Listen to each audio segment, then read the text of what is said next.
Finally, a new LEGO set which includes a bunch of the piece that we all really want, a bunch of little shiny golden rings. What's the big deal? It's a tiny piece of shiny plastic. You're a big shiny piece of plastic and I'd sell you at a garage sale for 50 cents if it meant I could afford a bunch more of these little precious LEGO rings.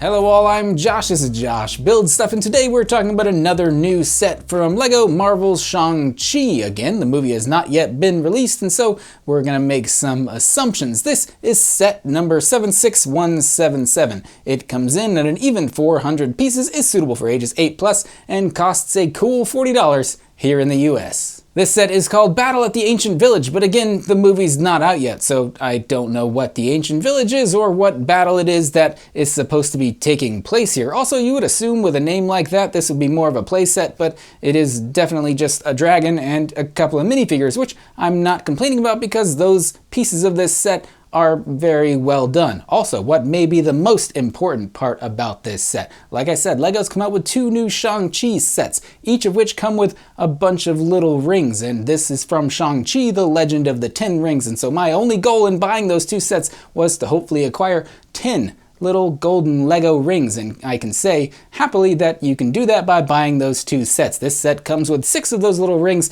The previous little Shang-Chi set that we reviewed comes with 2 of those little rings, and I know what you're thinking, that only makes 8, but each of those sets also come with 1 additional extra little ring, and so put those 2 together and you get 10 little golden rings. So if that's the goal of the entire Legend of the 10 Rings Shang-Chi movie, which I'm assuming it would be, I managed to achieve that goal by only spending, I don't know what, $70 across 2 sets, so not bad for me. But like I said earlier, my initial impressions of this set are pretty high, actually, and not just because it includes a second copy of Morris, everyone's favorite angel, rabbit, or flying potato as I like to call him, but the rest of this set is pretty great as well. We will talk more about the details of this dragon and the minifigures in this set right after we build it.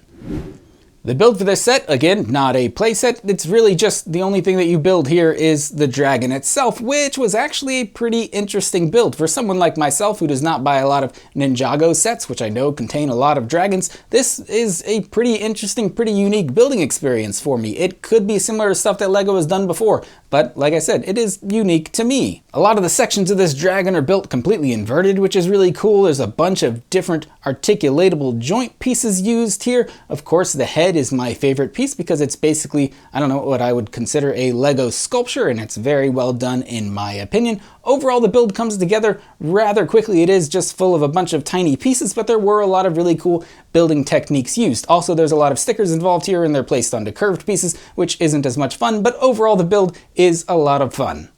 Like I said earlier, the title of this set implies that there is a battle going on, but with the LEGO pieces that are included here, the only battle can really be either between the dragon or the minifigures themselves. So let's talk about those minifigures first. We've got Wenwu, who is Shang-Chi's father, as far as I'm aware, and he's repping like some cool big ringed whip thing. This is the same figure that's included in the previous Shang-Chi set, even so he looks pretty nice. We of course get Shang-Chi himself, who again is the same figure that we got in the previous set, but this time he is repping a big stick, so we can only assume he is also speaking softly, unless of course that phrase is not as well known in the Asian country where this movie takes place. And then we get 2 new minifigures. We get Jia Ling, who I've surely mispronounced her name. I have no idea if she's a good guy or a bad guy. She's a nice enough looking minifigure though. And then the last new minifigure for this set is of course the bad guy from Big Hero 6, who they just call a death dealer in this set. He is repping a couple of those classic ninja weapons, which I think one of the Ninja Turtles used. I think that was, what was that, Raphael? Was he the red guy? Fun fact, when my friends and I played Ninja Turtles as kids, we always made my brother be Raphael because he had red hair and that was the guy with the red accents on him. That's kid logic for you. And then who can forget the most important piece across both of the new Shang-Chi sets? It is Morris, the flying potato, the angel rabbit, the hot dog without the hot dog piece, just a hot dog bun with wings. Whatever he is, I don't know, for some reason adorable, even though he has no face. Whatever he ends up becoming in the movie, I'm very much looking forward to seeing that. But once again, we get another minifigure version of that character, if we can call him that. And now, back by popular demand, it's time for everyone's favorite segment of our show. It's grammar time. I was talking about these minifigures just now, and I used the abbreviation rep to say Shang-Chi is repping this or that, and I was thinking, isn't it cool that that abbreviation can be used as either a noun or a verb? Verb. Hey fella, what clothing brand are you repping today? Noun. Boy, that guy sure has a lot of street rep. That's pretty neat, huh? This has been another episode of It's Grammar Time. Can't touch this. So let's talk about the dragon in this set, since he is the entire set here, aside from the minifigures, of course. And yes, he is a dragon. He doesn't do that tongue thing. He is apparently a water dragon because he's spitting water out of his mouth, and it looks like he is splashing out of the water on his base. Like I said in the build of this video, I do not build a lot of dragons. LEGO does make a lot of dragons, mainly in the Ninjago line, but I don't buy a lot of Ninjago stuff, so this build process, this look of a set is pretty new to me, and I think it looks pretty nice. It is a little disjointed, for lack of better words, because there are just a whole bunch of individual little sections of this build. They are done really well, like I said earlier as well. There are a lot of like sections of the dragon which are inverted or completely upside down. Almost all of him is held together by ball joints, and those slightly larger ball joints that still offer a whole bunch of articulation and posability in this set, even though, I mean, that's all that the set is. It's just a posable dragon. If you can look past the very exposed underside of studs and a whole bunch of exposed ball joints and then a whole bunch of very visible stickers and kind of, I don't know, squint your eyes a little bit and look at this thing from a slight distance, then sure, it looks like a formidable dragon. I said that and it sounds kind of negative. There are some very cool positive things about this set. I really like the head and tail sculpts on this. There are also a lot of very cool pieces used in this set that come in some very nice colors. Personally, as a collector of things like Star Wars sets, I do not have a lot of this, what is it, a light aqua color that's used very often in this set.